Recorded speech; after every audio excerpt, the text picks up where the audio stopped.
Okay, for chapter 2, before we get started, if you didn't get a chance to check out the letter and some of the documents in Classroom, remember to check that file that relates specifically to the story, where I'll keep posting the clues and some of the things that you can check out to kind of help you piece together the story. So chapter 2 is called Letters in Stone. In London, the Cooper family stayed at the Cadogan Hotel, a stately brick building on Sloane Street. Sarah, Aidan's father, Tom, had picked the Cadogan house because, in his words, it had some history. He loved history. Aidan, whose idea of the ancient past was 6th grade, was less enthusiastic about the hotel, especially when he saw that the TV in his room and realized he was sharing it with his sister. This TV's not even high definition. What is this, the Middle Ages? His mother, Natalie Cooper, stood in the doorway. She had come from the room next door to check on her children. She was basically an older version of Sarah, tall, slender, olive-skinned, with wide-set, dramatically dark eyes. And like her daughter, Natalie had a black belt in sarcasm. "I know," she said, gesturing at the children's elegantly furnished room. "It's so primitive. We'll probably have to kill for our own food." Sarah, lying on her bed, snorted. "Ha! Go ahead and laugh," said Aidan. "Thanks, I will," said Sarah. "Tom," Natalie called over her shoulder, "did you bring the squirrel gun?"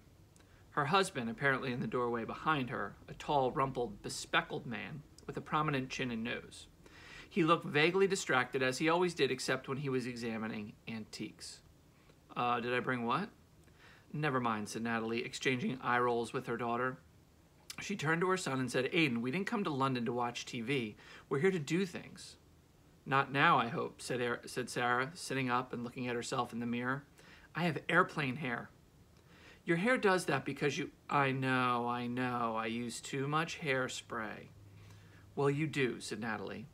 Sarah had taken to wearing her hair in a retro style that she sprayed constantly from a can of intensive hold hairspray she carried with her everywhere. Natalie hated the hairstyle. Currently, this was the topic of 80% of all their conversations. "So what are we going to do?" said Aidan, who was sick of the hair debate. "Well," said Tom, we're going to start off the afternoon with a tour of London on a double-decker bus. Then we'll—" He went on for several minutes, giving detailed schedules of tours, museum visits, and excursions. When he finished, Natalie said, "So you see, there won't be time to watch television." "There's not going to be time to go to the bathroom," said Aidan. "Will we have any free time?" asked Sarah. She and her brother exchanged glances. "Sure, you'll have some time on your own," her father answered.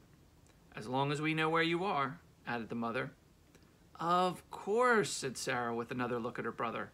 Both of them made a point of not looking at Sarah's backpack, which contained the mysterious letter they found in the desk. "All right, we leave for the bus tour in a half hour." "My hair!" Sarah screamed, heading for the bathroom. Tom and Natalie returned to their room to continue unpacking, and Aidan flopped on the bed and turned on the TV. "Hey, they have Family Guy!" "Finally," said his mother from the other room, "a sign of civilization." And now we fast forward a little bit into the action. After 3 busy days with planned activities, Sarah and Aidan were finally able to get some time on their own. Telling their parents they were able to go exploring on the neighborhood, which was technically what they were doing, as Sarah pointed out to her brother, and they promised to be back home by dinner.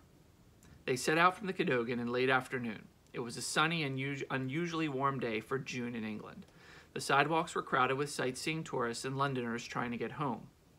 Sarah studied the Google map directions she'd printed out back in Pennsylvania. "This way," she said, pointing to south on Sloane Street. "It's less than a half mile." 15 minutes later, they reached the north end of Draycott Place, a 4-block street lined on both sides with red brick buildings. "Okay," said Sarah. "In the book, the hotel was called the Scotland Landing, but according to Google, there's no Scotland Landing here now." "So then why are we here?" "Because one of these buildings used to be the Scotland Landing." "How are we going to find that out?" "We'll just walk down the street and see whatever we see." Wow, clever," said Aidan. "I'll take the left side of the street, you take the right." They set off, each walking and studying the buildings. They all looked alike. Most appeared to be people's homes, but after 2 blocks, Sarah was starting to become discouraged. As they neared the end of the 3rd block, her discouragement was turning to embarrassment. "What was I thinking?" she wondered, getting all excited about a stupid story. "Sarah!" Aidan shouted. She looked across the street and saw him standing in front of a building with flags hanging from 2 poles jutting out over the entrance. A plaque on the wall to the left of the door identified the building as the Spanish consulate. Aiden, looking excited, was motioning for her to cross the street. Sarah waited impatiently for a break in traffic and ran across. "Check this out," he said, pointing to the set of worn white stone steps leading up the consulate door. "Steps? Yeah, so?" "Look at the top step." Sarah moved nearer and studied the top step more closely. It had been worn down by countless footsteps, but Sarah could make out a faint design carved into the stone of 2 interlocking letters. "An S and an L," she whispered. "Scotland Landing." "Could be." "You found it. How did you ever see this?" "Keen powers of observation," he tapped his temple. "Seriously." "Okay, there was a cute girl walking by, and she had an ankle chain thingy, and I was looking at it, and... Okay. Anyway, you found it."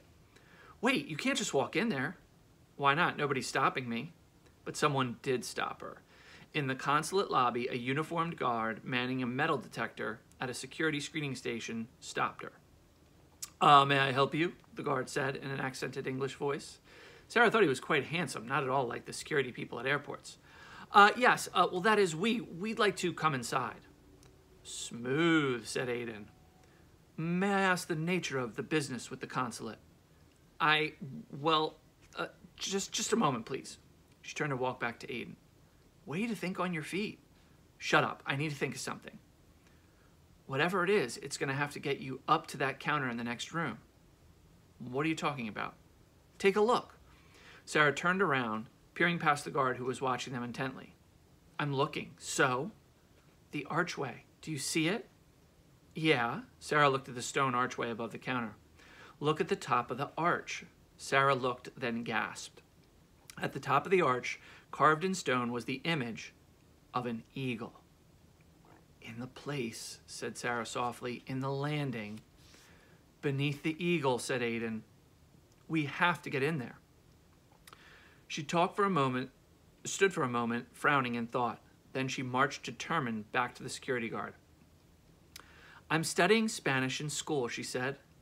"Sí, usted habla español?" "Huh?" Aiden snorted. "He's asking if you speak Spanish." No, not yet. I just started." "I see," said the guard, smiling. "And I thought maybe I might get extra credit if I talked to a real Spanish person who works for the government of Spain." "An interview," said the guard. He seemed quite amused. An interview, exactly," said Sarah. "And do you have an appointment for this interview?" "Well, no. Unfortunately, you must have an appointment." "But how do I make an appointment if I can't get inside?" "You go there," said the guard, pointing to a line of people. "Okay," said Sarah. She glanced towards the eagle. "We'll just get in line then." The guard held out a hand. "Your passports, please?" "Huh?" "You must have your passports to go inside." Sarah, batting her eyes, smiled brightly at the guard and said, "Maybe you could just let us book the interview and then we'll come back with our passports next time to actually do the interview?" "I'm sorry," said the guard. Sarah's shoulders slumped. "All right, we'll come back with our passports." "I look forward to it, señorita," said the guard with a slight bow. And in a moment they were back out on the sidewalk. "Well, that went well," said Aiden, mimicking Sarah's voice. "Oh, please let us come in, Mr. Handsome Spaniard." "Shut up," said Sarah. "We need to get our passports." "How? Dad always has them in that stupid thing around his neck." "I know, but we only need them for what, like an hour or two? And technically they're ours anyway, right?" "Technically, I don't know." Sarah turned to Aiden and put her hands on his shoulders. "Listen, we've come all this way, and now we're standing 10 yards from the eagle. I'm not going to leave without seeing what's beneath it."